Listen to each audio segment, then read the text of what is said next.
ಸನ್ಮಾನ್ಯ ಪ್ರಿಯಾಂಕ್ ಖರ್ಗೆ ಅವರ ಆಪ್ತ, ಕಲಬುರಗಿಯ ಒಂದು ತಾಲೂಕಿನ ಕಾಂಗ್ರೆಸ್ ಘಟಕದ ಅಧ್ಯಕ್ಷ, ಆತ ಹೊರ ರಾಜ್ಯದಲ್ಲಿ ಅರೆಸ್ಟ್ ಆಗ್ತಾನೆ. ಈ ಪೆಡ್ಲರ್ ಹೊರ ರಾಜ್ಯದಲ್ಲಿ ಅರೆಸ್ಟ್ ಆಗ್ತಾನೆ ಅಂದ್ರೆ ಕರ್ನಾಟಕದಲ್ಲಿ ಯಾಕಾಗ್ಲಿಲ್ಲ? ಒಬ್ಬ ಪೆಡ್ಲರ್ ಕೆಲಸವನ್ನ ಮಾಡ್ತಾ ಇದ್ದಾನೆ ಅಂದ್ರೆ, ಪೆಡ್ಲಿಂಗ್ ಮಾಡ್ತಾ ಇದ್ದಾನೆ, ಡ್ರಗ್ ಪೆಡ್ಲಿಂಗ್ ಮಾಡ್ತಾ ಇದ್ದಾನೆ ಅಂದ್ರೆ ಅಲ್ಲಿಯ ಲೋಕಲ್ ಡಿಸ್ಟ್ರಿಕ್ಟ್ ಮಿನಿಸ್ಟ್ರಿಗೆ, ಅಲ್ಲಿಯ ಎಂಎಲ್ಎಗೆ ಗೊತ್ತಿರಲೇಬೇಕು. ಅಂತಹ ವ್ಯಕ್ತಿ ಕಾಂಗ್ರೆಸ್ ಪಕ್ಷದ ಘಟಕದ ಅಧ್ಯಕ್ಷ ಆಗ್ತಾನೆ. ಹಿಂದೆ ಸಬ್ ಇನ್ಸ್ಪೆಕ್ಟರ್ ಪರೀಕ್ಷೆಯಲ್ಲಿ ಅಕ್ರಮ ಮಾಡಿದ್ದಂತಹ ಆರ್ ಡಿ ಪಾಟೀಲ್, ಆತ ಕಾಂಗ್ರೆಸ್ ಪಕ್ಷದಿಂದ ಬಿ ಫಾರ್ಮ್ ಪಡೆದು ತಾಲೂಕ್ ಪಂಚಾಯಿತಿ ಸದಸ್ಯನಾಗ್ತಾನೆ. ಮೊನ್ನೆ ಏನು ಒಬ್ಬ ಅಮಾಯಕ ಆತ್ಮಹತ್ಯೆ ಮಾಡಿಕೊಂಡ, ಅದಕ್ಕೆ ಕಾರಣ ಇವನು ಅಂತ ಹೇಳಿ ಏನು ಡೆತ್ ನೋಟ್ ಅಲ್ಲಿ ಬರೆದಿದ್ದ ರಾಜು ಕಪ್ನೂರ್, ಆತ ಪ್ರಿಯಾಂಕ್ ಖರ್ಗೆಯ ಆಪ್ತ. ಅಂದ್ರೆ ಕಾಂಗ್ರೆಸ್ಸಿನ ನಾಯಕರು ಇವರನ್ನೆಲ್ಲ ಏನು ರಕ್ಷಣೆ ಮಾಡ್ತಾ ಇದ್ದಾರೆ, ಅವರ ಸಪೋರ್ಟ್ ನಿಂದನೇ ಕರ್ನಾಟಕದಲ್ಲಿ ಡ್ರಗ್ಸ್ ದಂಧೆ ಲೀಲಾಜಾಲವಾಗಿ ಹೆಚ್ಚಾಗ್ತಾ ಇದೆ. ಶಾಲೆಯ ಮಕ್ಕಳಿಗೆ ಐಸ್ ಕ್ರೀಮ್ ನಲ್ಲಿ ಕೊಡುವಂಥದ್ದು ನಡೀತಾ ಇದೆ.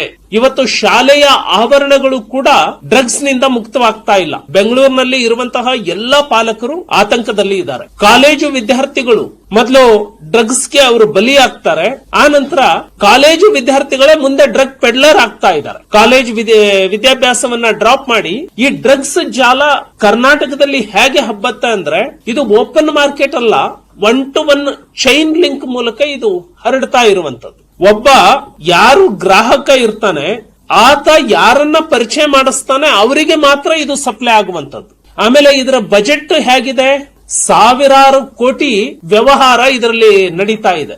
1 ಗ್ರಾಮ್ ಸಿಂಥೆಟಿಕ್ ಡ್ರಗ್ಗೆ 4,500 to 5,000 ರೂಪಾಯಿವರೆಗೆ ನಡೀತಾವೆ. ಸೊ ಪಬ್ ಇರಬಹುದು, ಕ್ಲಬ್ ಇರಬಹುದು, ರೇವ್ ಪಾರ್ಟಿಗಳು ಇರಬಹುದು, ಇವುಗಳು ಯಾಕೆ ಲೀಲಾಜಾಲವಾಗಿ ಡ್ರಗ್ಸ್ ಸಪ್ಲೈ ಆಗ್ತಾ ಇದೆ ಅಂದ್ರೆ ಈ ಚೈನ್ ಲಿಂಕ್ ಸ್ಕೂಲು ಕಾಲೇಜು ಮಕ್ಕಳಿಂದ ಹಿಡಿದು ವಯೋವೃದ್ಧರವರೆಗೆ ನೆಟ್ವರ್ಕ್ ಬಹಳ ವ್ಯಾಪಕವಾಗಿ ಹರಡಿಕೊಂಡಿದೆ.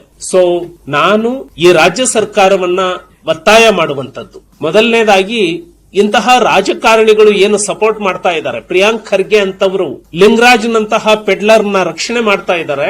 ರಾಜಕಾರಣಿಗಳ ಜೊತೆಗೆ ಇಂತಹ ಲಿಂಗರಾಜ್ನಂತವರು ಇನ್ನೂ ಬಹಳಷ್ಟು ಜನ ಇದ್ದಾರೆ ಈ ಕಾಂಗ್ರೆಸ್ ಆಡಳಿತದಲ್ಲಿ. ಇದರ ಬಗ್ಗೆ ಗೃಹ ಇಲಾಖೆ ತನಿಖೆಯನ್ನ ಕೈಗೊಳ್ಳಬೇಕು ಅಂತ ಹೇಳಿ ಒತ್ತಾಯವನ್ನ ಮಾಡ್ತಾನೆ. ಏನು ನೈಜೀರಿಯಾದಿಂದ ಕರ್ನಾಟಕದಲ್ಲಿ ಇದ್ದಾರೆ, ಅವ್ರದ್ದು ವೀಸಾ ಪಾಸ್ಪೋರ್ಟ್ ಅವಧಿ ಮುಗಿದ್ರೂ ಕೂಡ ನೈಜೀರಿಯನ್ಸ್ ಇಲ್ಲೇನು ಉಳ್ಕೊಂಡಿದ್ದಾರೆ, ಅವರನ್ನ ಪತ್ತೆ ಹಚ್ಚಿ ಅವರನ್ನ ವಾಪಸ್ ಕಳಿಸುವಂತಹ ಕೆಲಸ ಸರ್ಕಾರ, ಗೃಹ ಇಲಾಖೆ ತಕ್ಷಣಕ್ಕೆ ಮಾಡಬೇಕು ಅನ್ನುವಂತಹ ಒತ್ತಾಯವನ್ನ ಮಾಡ್ತಾನೆ.